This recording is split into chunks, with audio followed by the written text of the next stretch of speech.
लोकसभा चुनाव 2024 के चलते देश में राजनीतिक माहौल गर्म है। इस बार सत्तारूढ़ एनडीए और विपक्षी गठबंधन में कड़ी टक्कर है। वैसे तो लगभग सभी सीटों पर पेंच फंसा हुआ है, लेकिन कुछ सीटें इस बार के चुनावों में खास चर्चा में हैं।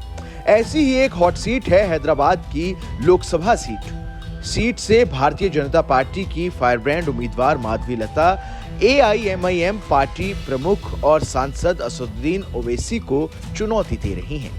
1984 से ओवैसी के परिवार का यहां कब्जा है, लेकिन यहां उन्हें चुनौती देने वाली माधवीलता भी हैदराबाद में काफी वक्त से समाज सेवा के कार्य में लगी हैं। ऐसे में मुकाबला टक्कर का लग रहा है।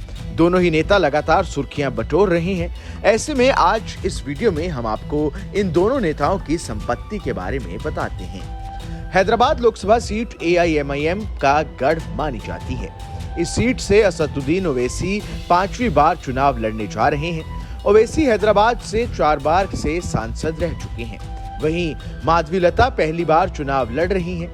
मार्च से पहले उन्हें राजनीतिक हलकों में ज्यादा नहीं जाना जाता था, लेकिन जब से उनका नाम लोकसभा चुनाव 2024 के लिए भाजपा की उम्मीदवार सूची में आया, तब से उनको लेकर चर्चाएं तेज हो गई हैं। माधवीलता 3 तलाक के खिलाफ भाजपा के अभियान का चेहरा थी। वहीं माधवीलता एक समाजसेवी, सांस्कृतिक कार्यकर्ता और हैदराबाद के विरिंची अस्पताल की अध्यक्ष भी हैं। उनके पति विश्वनाथ विरिंची अस्पताल के संस्थापक और अध्यक्ष हैं।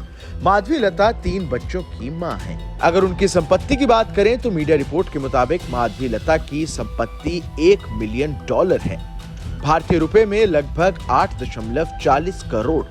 माधवीलता की कमाई का सबसे बड़ा जरिया उनके अस्पताल से होने वाली कमाई है। हालांकि माधवीलता ने अभी तक चुनावी हलफनामा दायर नहीं किया है। चुनावी हलफनामा दायर करने के बाद ही उनकी कुल संपत्ति के बारे में पता लगेगा। वहीं दूसरी ओर चुनावी हलफनामे के मुताबिक असदुद्दीन ओवैसी की कुल संपत्ति 17 करोड़ रुपए है। वहीं ओवैसी पर 13 करोड़ रुपए की देनदारी भी है। ओवैसी की अचल संपत्ति 12 करोड़ रुपए है। हलफनामे के मुताबिक उनके पास कोई वाहन यानी गाड़ी या कार नहीं है। उनकी पत्नी के पास भी 3.75 करोड़ रुपए की अचल संपत्ति है। आपको बता दें कि एआईएमआईएम प्रमुख और 4 बार के सांसद असदुद्दीन ओवैसी के खिलाफ माधवीलता पहली बार चुनाव लड़ रही हैं।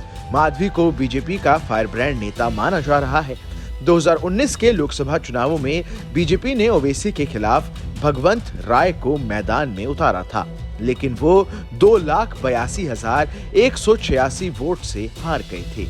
उन्हें कुल वोटों में से सिर्फ 26% वोट मिले थे।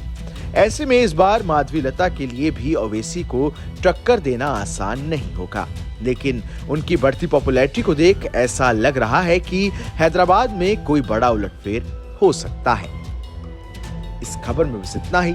ये खबर आपको कैसी लगी हमें कमेंट कर जरूर बताएं।